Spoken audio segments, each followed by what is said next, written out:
Well, good morning, everybody. How you doing? This is Jeremiah, and we are having a webinar, even though, like a lot of you, we are all working out of our homes, getting through this. And oddly enough, we had this webinar on the books for a while, as we, plan out, as you can imagine, webinars months ahead of time. And we knew we wanted to do a webinar that covers, local data versus cloud and how to switch and all that. And then all of a sudden, wow, talk about good timing, because boy, is every one of you trying to switch to cloud right now, understandably. So this just works out to be really great timing, because we are just really swamped with helping everyone switch to being working from home. And cloud data is really just a fantastic way to do that. So we're going to be going over a lot of that stuff. Please make note of where that Q&A button is at the bottom of your screen.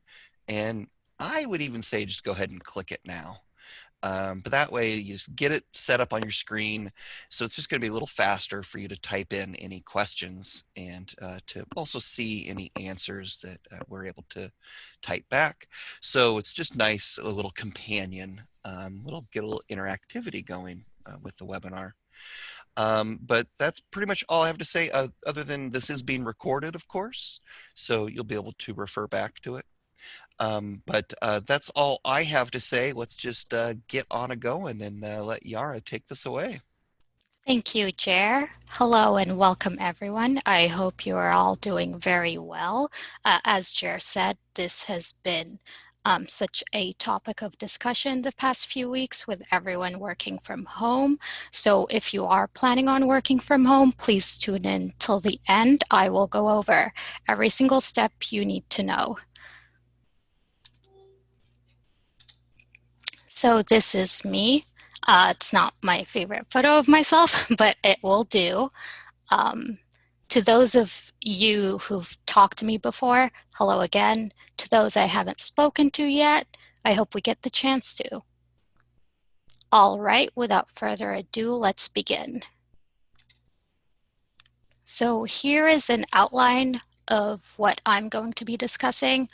We'll go over what we mean exactly by land effects data, the land effects folder, and the difference between land effects data and the land effects folder, how to find out your current install configuration, whether you are a single user, a multi-user, whether you're actually using cloud currently, or whether you're using local data. We'll go over requirements for cloud data versus requirements for local data, how to switch to cloud, migrating to a shared online folder, reconfiguring every CAD workstation in your office, and if your internet is down, how to tether your phone. All right, so what do we mean by data? Data is basically your land effects projects and preferences. So anything with a .lfx file extension, that is your irrigation equipment and irrigation manager, your detail manager, plant manager. It does not include DWG files. So as an example, let's take a look here. I will navigate to my project list.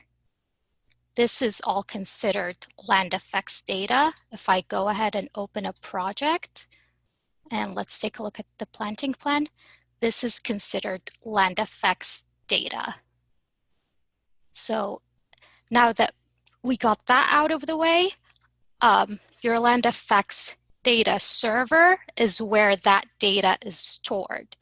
That data can either be stored locally if you're a single user on your actual computer, if you are a multi-user, most likely on your office server, or it can be stored on cloud, which means it will be on our servers using Amazon Web Services.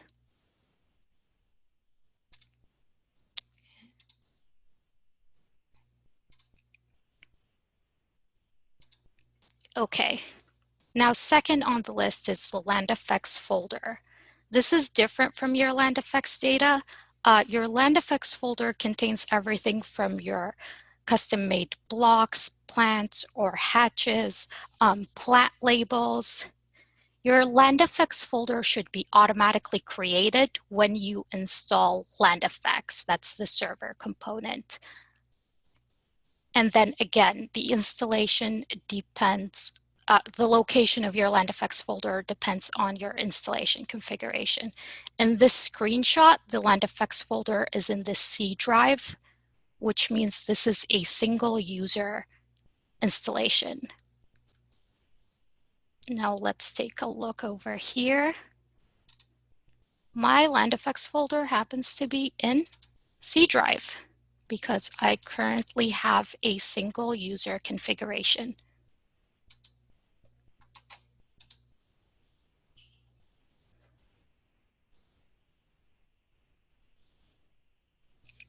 Okay, now I know you're wondering, how do you find out whether you're single user, multi-user, cloud, or local data?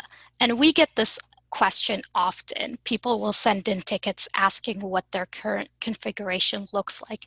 It's actually quite simple, and you can navigate to it through CAD. So I'm going to do that right now. If you go to FX Admin, if you're using the ribbon, or FX Admin if you're using menus, General Preferences, Install Info, the location of your land effects folder is going to be listed up here. Your project data server is going to be listed below it. Now, if you are using cloud data, your project data server is going to be a geographical location. If you are using local data and you are a single user, it's going to be the name of your computer. If you're using local data and you are a multi-user, it's going to say your server name.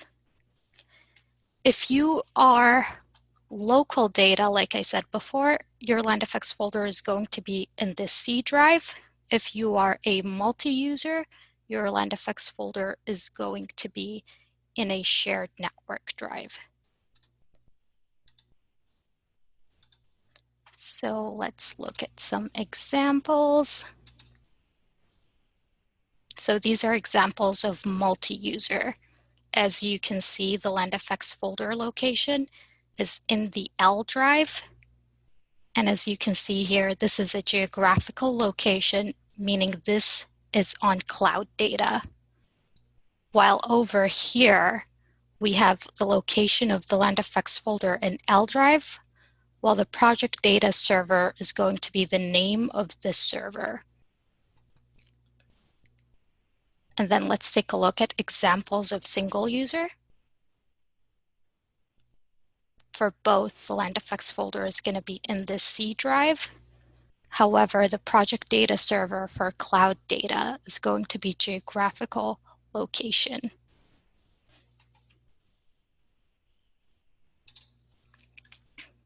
Okay, now what are the requirements for local data versus the requirements for cloud data? Being on local data means that you are required to hire IT staff, maintaining a physical server, installing MySQL and SQLite. As for cloud data, all you need is adequate internet connection. All right, now let's get to switching to cloud. Again, if you are planning on working from home, I will go over all these steps live. First, you will need to switch to cloud. Then you will need to migrate to a shared online folder. And last, for multi-users, you will configure all workstations.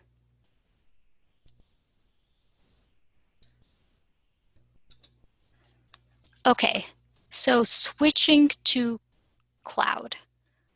First step is going to be launching FXCAD. And then navigating to the Update tool and making sure that your installation is up to date. Second step is going to be backing up all your projects and preferences. You're going to navigate to Project List, click Backup. You can choose the option to back up all projects and preferences. Click OK.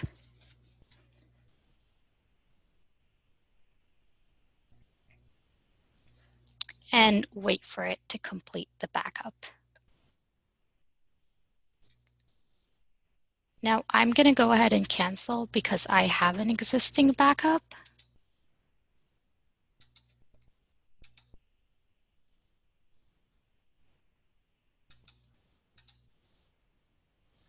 Yeah, I don't think it's going to let you, but you're almost there. Thankfully.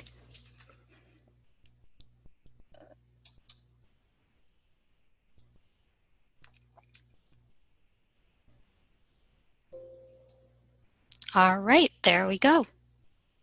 Now, this backup creates a folder inside C drive in my case because that's the location of my LandFX folder, LandFX, data, backup, and the date of the day you made this backup. So today is March 27, 2020.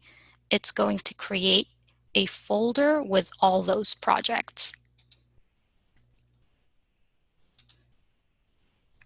Okay, so step number 4 is type enterprise in the command line. Make sure you have your support ID in hand and choose the option to use cloud data. Now click OK. And that's it. It's that simple to switch.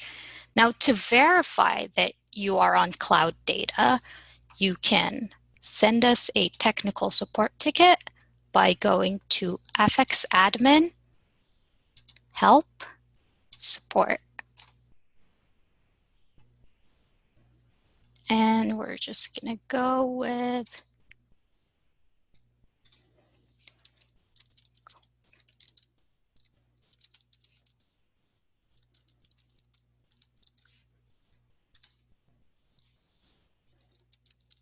please verify my computer is using cloud data correctly and send.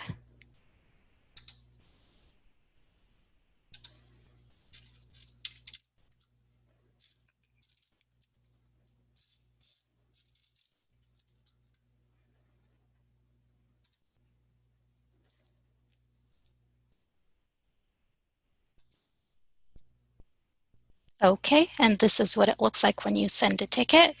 Now I can already tell my computer is using cloud data correctly because my server has switched to a geographical location. Another way to verify is to navigate to General, Install Info, like we did before, Project Data Server. Now, before I had my computer name here. After switching to cloud, it changed to a geographical location.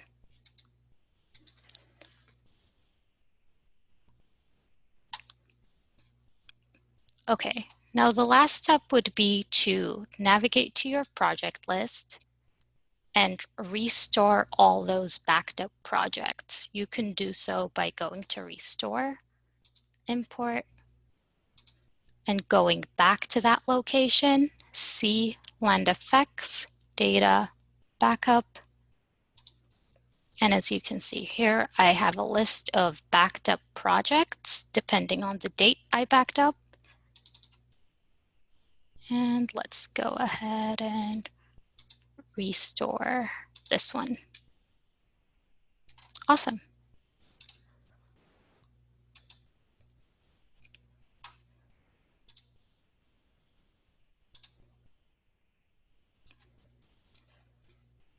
Okay, so let's go ahead and look into migrating to a shared online folder. These are just examples of shared online folders. You can choose any one you like. If you do not have a shared online folder, setting up a Dropbox account is actually very simple and it can be free. I actually set one up this morning while preparing for this webinar. All you have to do is choose continue with 2 gigabytes Dropbox basic plan after you create an account, and then make sure that files are stored locally.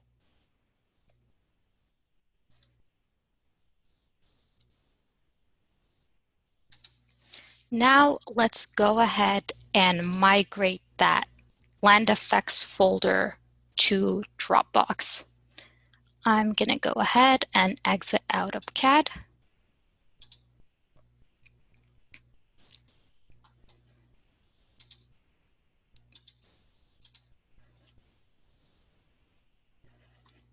Now, step 1 would be to copy the land effects folder, paste it onto Dropbox,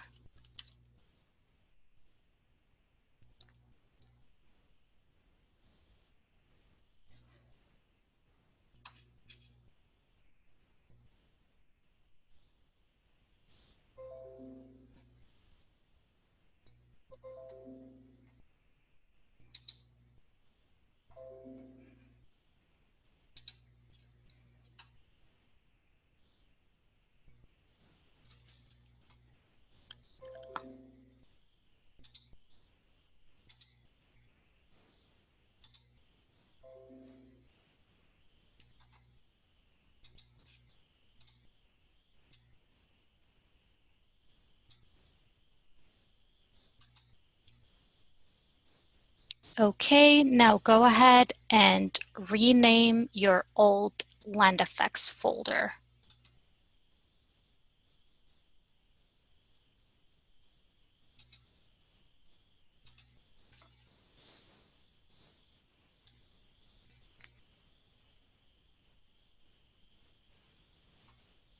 Now that is my Dropbox just syncing the current land effects folder. And once it's done, there is going to be a green check mark right next to or on the symbol for the folder.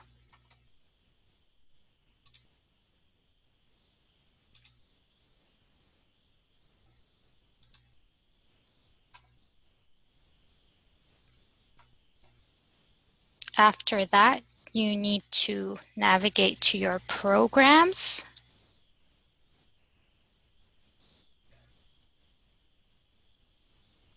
and uninstall your FX workstation.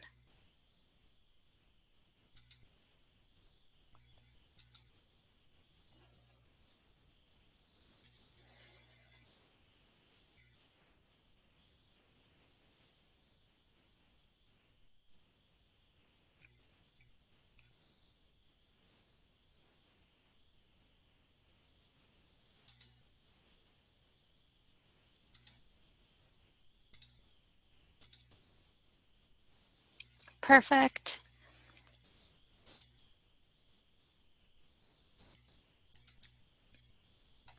And now that we have a local copy of the land effects folder, what you need to do is map a letter drive to that land effects folder.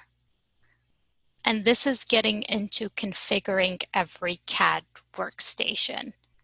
Now, from this step on, you need to perform all these steps on every single machine that has land effects installed. So we will go ahead and browse to C, users, your username, Dropbox, land effects. Okay, and I will choose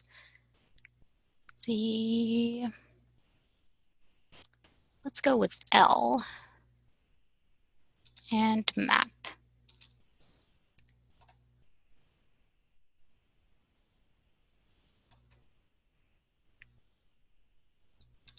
Now let's take a look.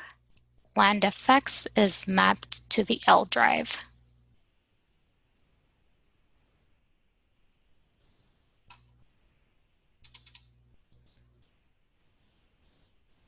The next step would be to reinstall the FX workstation by running setup64. As you can see, this is an old setup64 file. So I'm going to go ahead and install the latest workstation.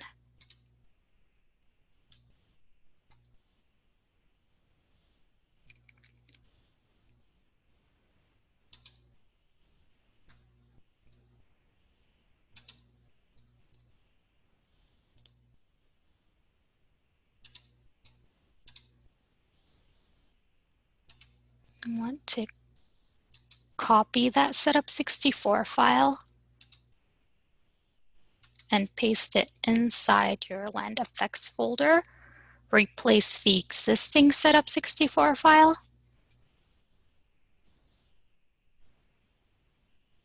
Now double click on setup64 that is in LandFX that is mapped to the L drive.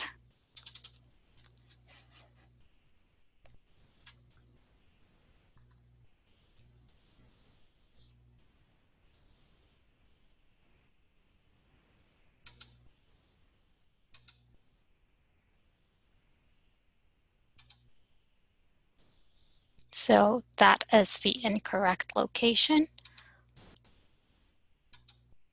I'm going to go ahead and change that to this new location.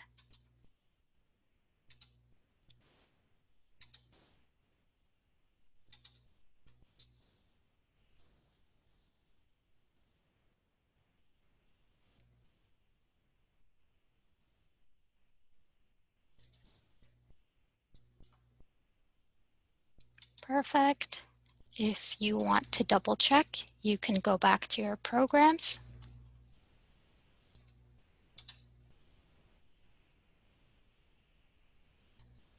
And as you can see, the FX workstation was installed today.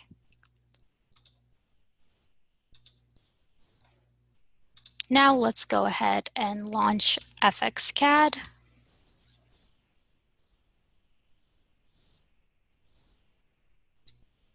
All right. So my workstation is still trying to look for the LandFX folder in the C drive. And we can simply update that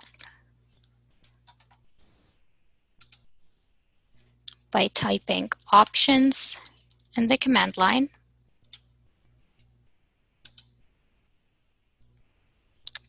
browsing to files, and then support file search path.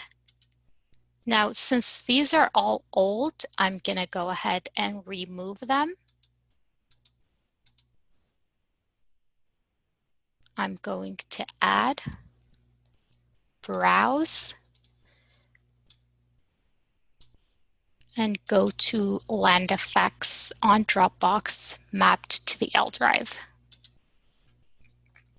And it is just going to show as a simple L because the actual folder is mapped to the L drive. Click on Apply and OK. Now it is important that you restart CAD after that step.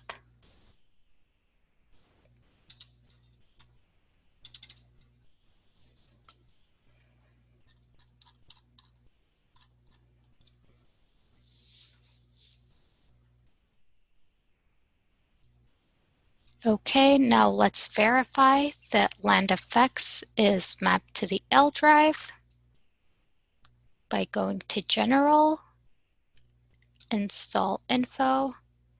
That looks correct.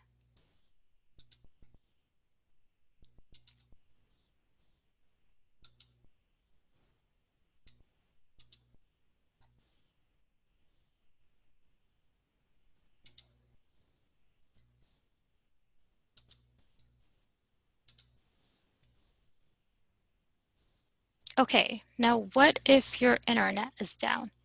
You don't want to be that guy. So you have an option. You can use your phone's Wi-Fi in the meantime, and you can do so by navigating to our knowledge base and following steps to tether either an iPhone or an Android. If you are using an iPhone, you can navigate to your settings, go to personal hotspot,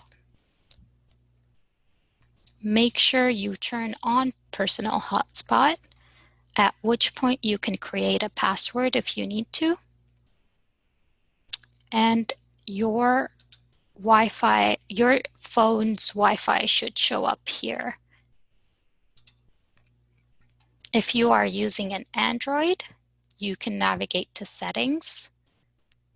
Under wireless and network, navigate to more, tethering and portable hotspot. Make sure you turn on Wi-Fi hotspot, and you should be connected.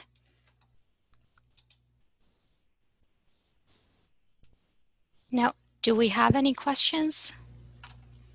We definitely do. So also just reminding people to chime in with any questions you got. We'll get them queued up here and get to them. Um, we had a great question Hello? from.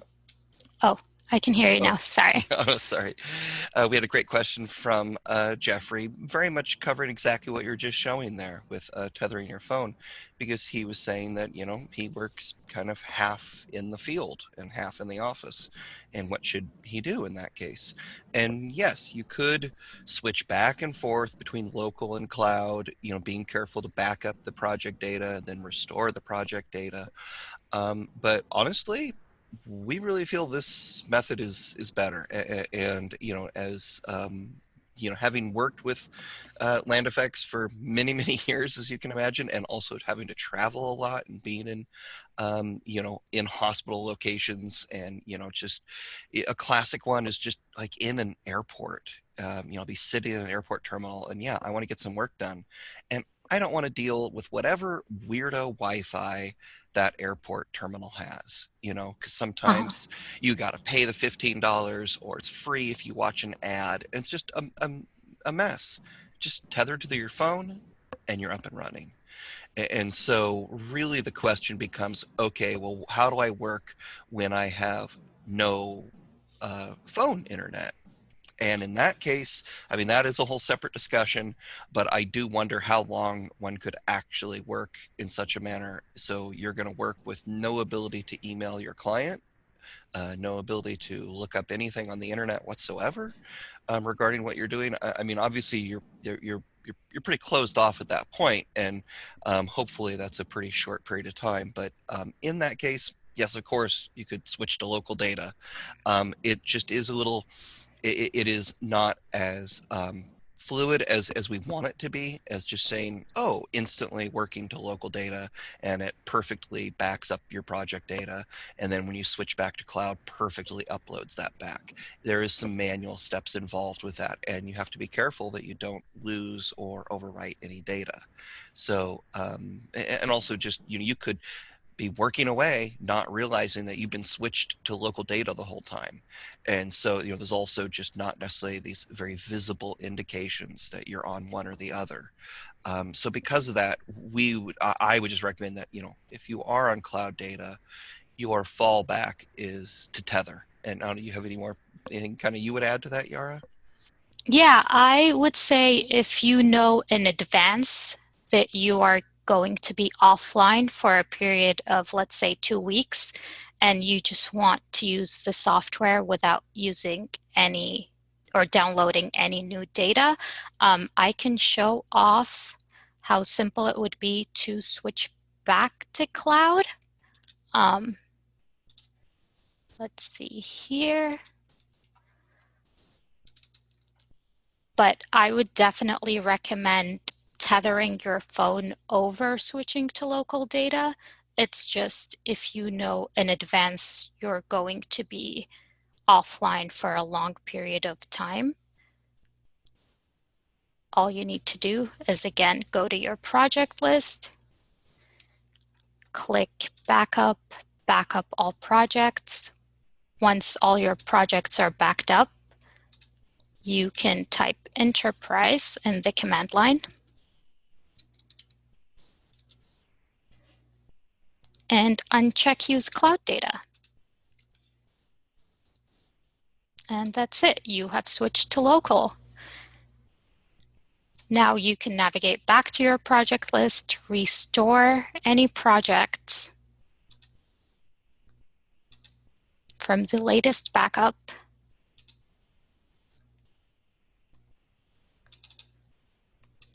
Let's go to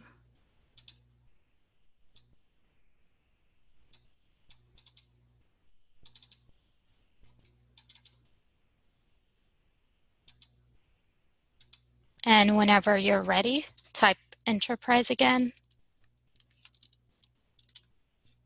and use cloud data.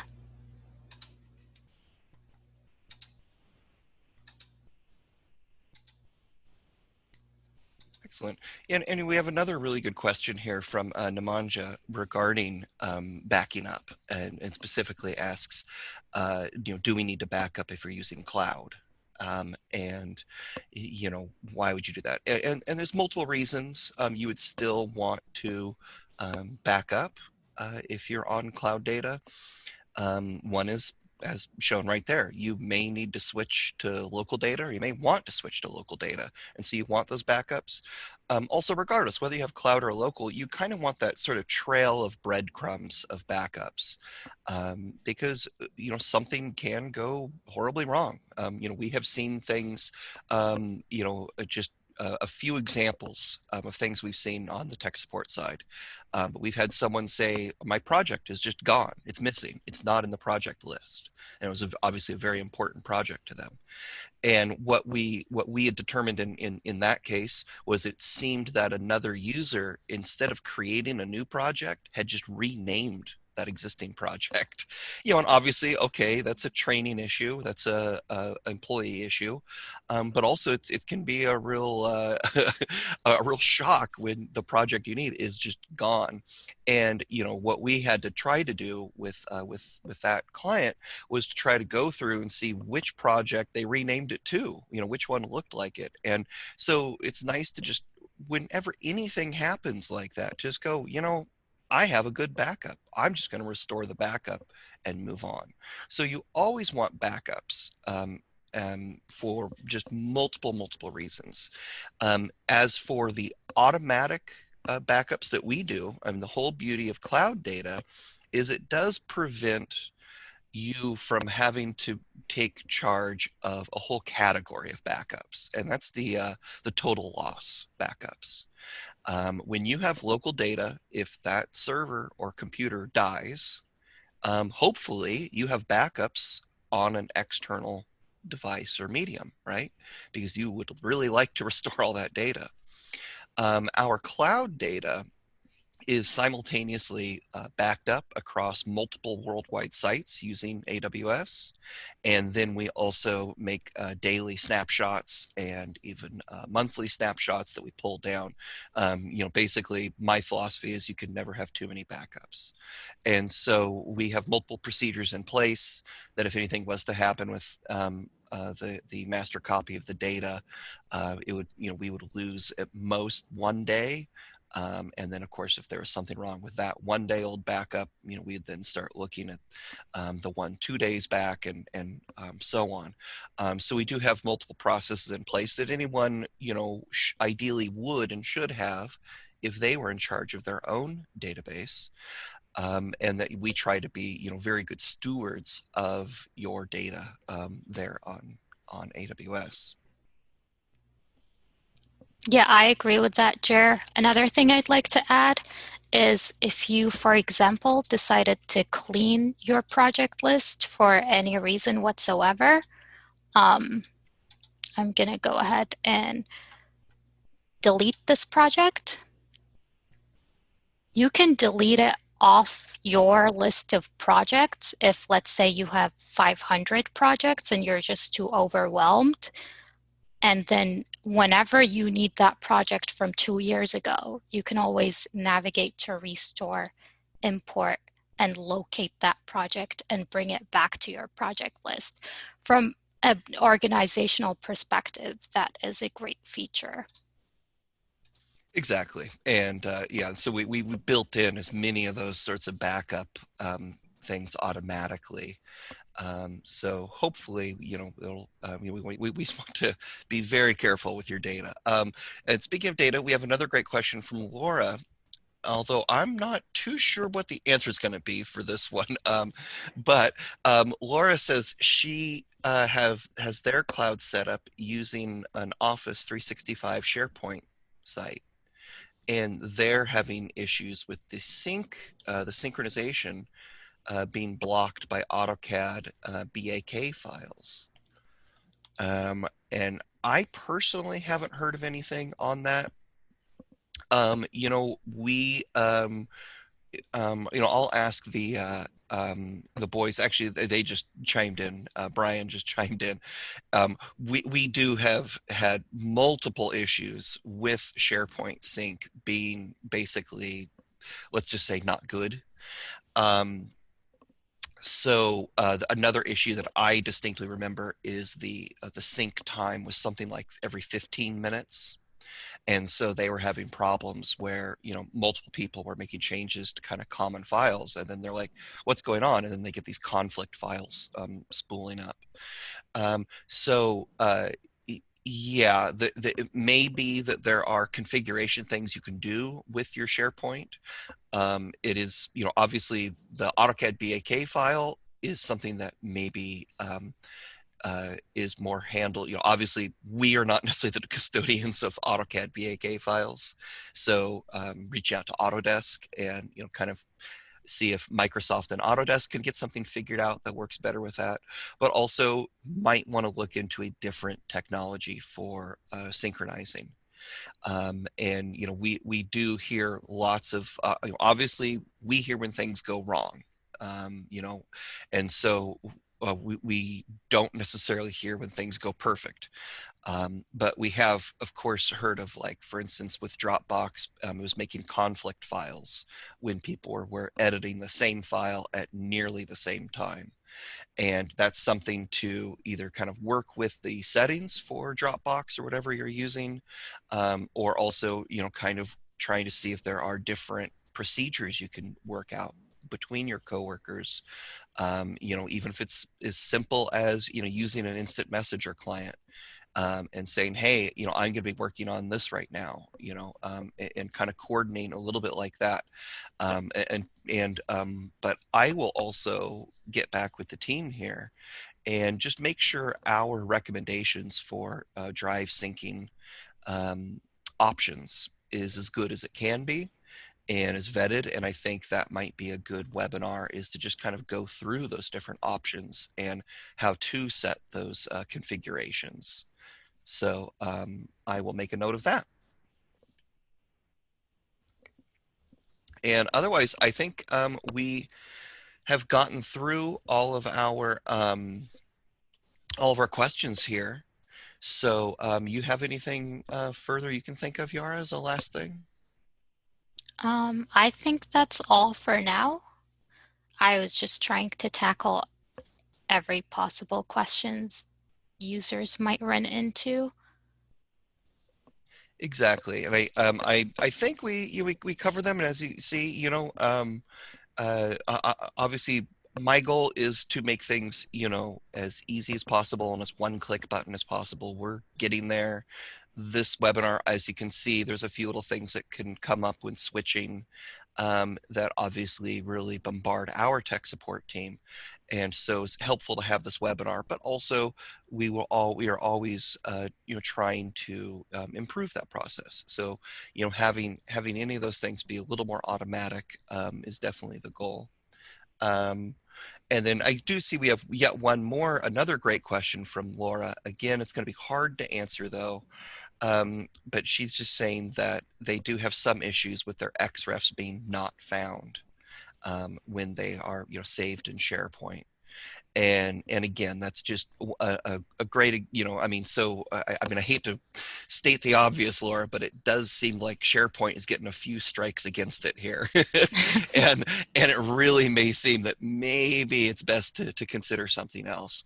But in terms of just general best practices for XREFs, I absolutely feel that relative path is the best, not full path. I think full path is a nightmare. And if you ever do need to move a large complex project from one drive to another, we literally just the other day had one of our larger clients have exactly that problem, moving a large project from their P drive to their Q drive or something like that. And you can imagine you've got hundreds and hundreds of files, and all with that full path, and it requires opening up each file, repathing in the XREF manager, and then just you have all your saved paths that in your recent files, and it just is a real mess. As opposed to if everything is relative, it's just certainly a bit easier. So that would be my only real comment on that. But always open to how you guys interact. Remember that we do have our forum. We love getting those kind of best practices conversations there on the forum as well. And it sounds like we need to maybe even start a topic on SharePoint and try to see if anyone's got some good ideas on how to make it work. But I think at that point, it seems like we covered everybody. And I want to wish everyone a very safe and healthy weekend. Good luck getting through everything, and we're going to be here for you. And we'll see you next time.